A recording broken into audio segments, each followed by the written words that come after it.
the Group B table stands after that first match, and Iran sit proudly at the top of it for now. Well, in St. Petersburg, it's all about the ecstasy and the agony, delight for Queiroz and for Iran. It's only their second victory at a World Cup finals. Remember, they're appearing at their first ever back-to-back finals. Their first victory, a very famous one, a hugely significant one, as they beat the United States of America by 2-1 in France 98. But they left it late. They only actually scored one goal at the last World Cup, but they have a victory here now in Russia. Richie, did they deserve it? You can see why they only scored one in the last World Cup. We spoke before the game that their approach is defence-minded. So much of the build-up to this World Cup, we promoted our coverage as, you know, we're going to be watching really memorable moments and things we'll be talking about for years. That was forgettable. That was awful for the majority of that second half in particular. Did they deserve it? It depends. I mean, every team plays to their strengths. If they go out and play swashbuckling, you know, open, expansive football, Iran will get beaten. So they played to their strengths. They tried to keep it tight at the back. I thought maybe the chances they created in the first half and didn't take would come back and haunt them, because they're not a team that creates many chances. The chance that they got, they were gifted an unnecessary free kick. Amrabat shouldn't have tripped over, got us in the corner in the way that he did. And of course, one of the opponents put it in their own goal. So, long-winded answer, did they deserve it? No, it was awful stuff. It was cynical play from Iran for a lot of it. Liam clocked it. They were time wasting, I think, from the 10th or 12th minute, just delaying restarting the game at every opportunity.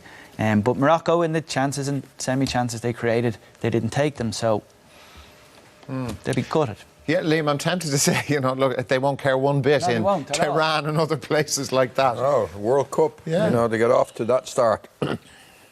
Actually, I did say at half-time that Queiroz would have been the happier manager. Morocco had run out of ideas. They'd resorted to long balls, diagonal balls that were going out of play. They were trying to force it, and they didn't show any real quality to trouble a sturdy, stubborn, you know, strong defence and a decent goalkeeper in Benavad in the Iran goal. But it was a dreadful game of football, and we don't want to see too many of them. And the fact it was won by a non-goal, I think, is appropriate, because neither team looked good enough to score. There was fouls galore, yellow cards, time wasting, lack of quality, lack of composure from both sides. But having said that, as you say, in Tehran, they'll be jumping up and down because they're a small nation coming into this match. I didn't give them much of a chance, but they were stubborn, and they were physical. They got their bodies in the way. They were spirited. So you have to say they deserved it, because they were up against it. They were the inferior side, and Morocco never showed up, apart from the first 10 minutes of the match. Richie, I'm struggling here a bit, because yesterday I said that I heard somebody talk about Russia as the worst ever Russian team in living memory. Today I said I heard somebody else talk about Morocco as an underrated team, a team that could, you know, surprise a few people in this competition. Do they look like a team that are going to surprise anybody? Morocco? Yeah. They were frustrating to watch, because like we did a lot of work before the game to see what they were capable of. So we knew what some of the players have been doing domestically with their clubs, or in Europe rather, with their clubs. So they had the potential there to play a better standard of football, to have more quality, particularly in areas going forward. Ziyech in particular, we gave him the big build-up beforehand. I think he disappointed a little bit.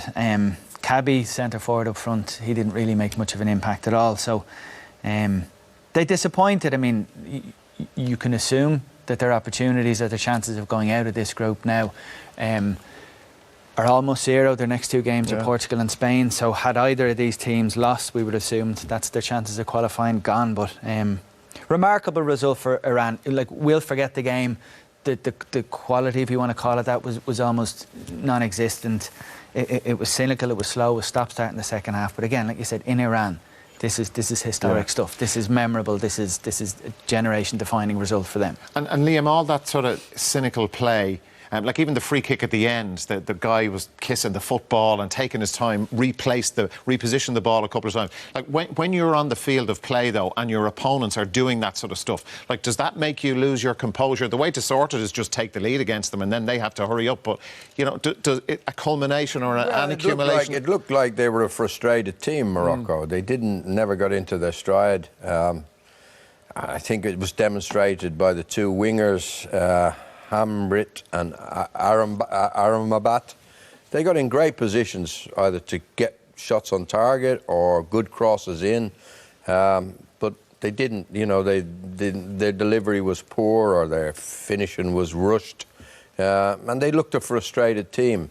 Ziyech, who we built up before the game, plays for Ajax, makes loads of goals in the Dutch league, never really showed. And I think that was down to the fact that the Iranians did their job and they were physical, and the likes of Ziyech just didn't get any room to play. Here is the winning goal. As you said, Liam, appropriately enough, an own goal after that match. But well, yeah, it's a good delivery, and Mehdi, the sub, attacks it, but it's the other sub, Bouhadouz, who, as Brian described in commentary, it's got to be a better header than that to knock it out for a corner. It's a dangerous cross, all right, but you should get a straightforward header and knock it out for a corner and defend the next set piece. But that kind of summed up how poor Morocco were and how nervous they were, maybe. They had the pressure, obviously, of being favourites, but they didn't handle it. The decent stuff, Richie, that we saw from Morocco, saw some good stuff early on, particularly first 15 minutes. What about in the second half? They did have moments. They started the second half brightly.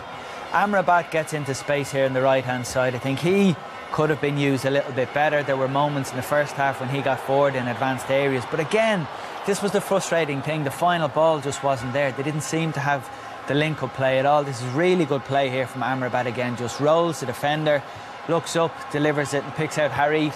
Again, just doesn't move his feet quick enough. It's a kind of a lazy swing at it. He troubles the assistant referee over by the corner flag more than the goalkeeper in the goal. So this is good play here. Harit under a fair amount of pressure, in fairness, but not much space. Very good ball control here. Two players come out to close him down. Lines up a ball which is nicely cushioned into the path of Ziyech, who again, like Liam said, I've said it already, he just disappointed.